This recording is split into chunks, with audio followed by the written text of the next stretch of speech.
अहंकार करने पर इंसान की प्रतिष्ठा, वंश, वैभव तीनों ही समाप्त हो जाते हैं। जीवन में कभी भी किसी से अपनी तुलना मत कीजिए, आप जैसे हैं सर्वश्रेष्ठ हैं। बुरे कर्म करने नहीं पड़ते हो जाते हैं और अच्छे कर्म होते नहीं करने पड़ते हैं। जो अपने मन पर नियंत्रण नहीं रखता, वो स्वयं का शनैः शनैः शत्रु बनता जाता है। बुद्धिमान व्यक्ति को समाज कल्याण के लिए बिना आसक्ति के काम करना चाहिए। स्वार्थ संसार का एक ऐसा कुआं है जिसमें गिरकर निकल पाना बड़ा कठिन होता है। सेहत के लिए योग और किसी की जरूरत पर सहयोग दोनों से ही जीवन बदलता है। आत्मज्ञान की तलवार से काटकर अपने हृदय से अज्ञान के संदेह को अलग कर दो। दुष्ट लोग अगर समझाने मात्र से समझ जाते तो यकीन मानो महाभारत कभी ना होता।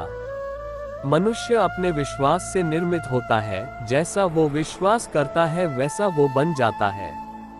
मान अपमान, लाभ हानि, खुश हो जाना या दुखी हो जाना, ये सब मन की शरारत है जिसे तुम अपना समझकर मग्न हो रहे हो। बस यही प्रसन्नता तुम्हारे दुखों का कारण है। उस इंसान का मंजिल से भटक जाना तय है जिसकी संगत में नकारात्मक लोग रहते हैं। प्रेम सदैव माफी मांगना पसंद करता है और अहंकार सदैव माफी सुनना पसंद करता है। भगवान श्री कृष्ण के विचार। सिर्फ दिखावे के लिए अच्छा मत बनो, मैं आपको बाहर से नहीं बल्कि भीतर से जानता हूँ। जो इस लोक में अपने काम की सफलता की कामना रखते हैं, वे देवताओं का पूजन करें। व्यक्ति जो चाहे बन सकता है, यदि विश्वास के साथ इच्छित वस्तु पर लगातार चिंतन करे। शब्द उतने ही बाहर निकालने चाहिए जिन्हें वापस भी लेना पड़े तो खुद को तकलीफ न हो। परायों को अपना बनाना उतना मुश्किल नहीं जितना अपनों को अपना बनाए रखना होता है। इंसान की सोच ही उसकी सबसे बड़ी पहचान है, वरना दुनिया में एक नाम के अनेक इंसान हैं। बहुत विनम्रता चाहिए रिश्तों को निभाने के लिए, छल कपट से तो सिर्फ महाभारत रची जाती है। यदि आप किसी के साथ मित्रता नहीं कर सकते हैं, तो उसके साथ शत्रुता भी नहीं करना चाहिए। मनुष्य का जीवन केवल उसके कर्मों पर चलता है, जैसा कर्म होता है वैसा उसका जीवन होता है। मन अशांत हो तो उसे नियंत्रित करना कठिन है, लेकिन अभ्यास से इसे वश में किया जा सकता है। दिव्यता केवल शक्तिशाली होने में नहीं, बल्कि वास्तविक दिव्यता दूसरों में शक्ति जागृत करने में है।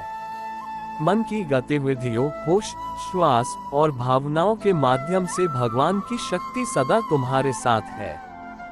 जीवन में वाणी को संयम में रखना अनिवार्य है, क्योंकि वाणी से दिए हुए घाव कभी भरे नहीं जा सकते। जब हम स्वयं जीवन के शिल्पकार हैं, तो चलो हम अपनी मुश्किलों को हराते हैं, जीवन में मुस्कुराते हैं। भगवान श्री कृष्ण के विचार। एक बार माफ करके अच्छे बन जाओ, पर दोबारा उसी इंसान पर भरोसा करके बेवकूफ कभी न बनो। न हार चाहिए न जीत चाहिए। जीवन में अच्छी सफलता के लिए परिवार और कुछ मित्र का साथ चाहिए। रिश्तों को निभाने के लिए वक्त निकालिए, कहीं ऐसा न हो जब आपके पास वक्त हो तो रिश्ता ही ना बचे। वह जो इस ज्ञान में विश्वास नहीं रखते, मुझे प्राप्त किए बिना जन्म और मृत्यु के चक्र का अनुगमन करते हैं।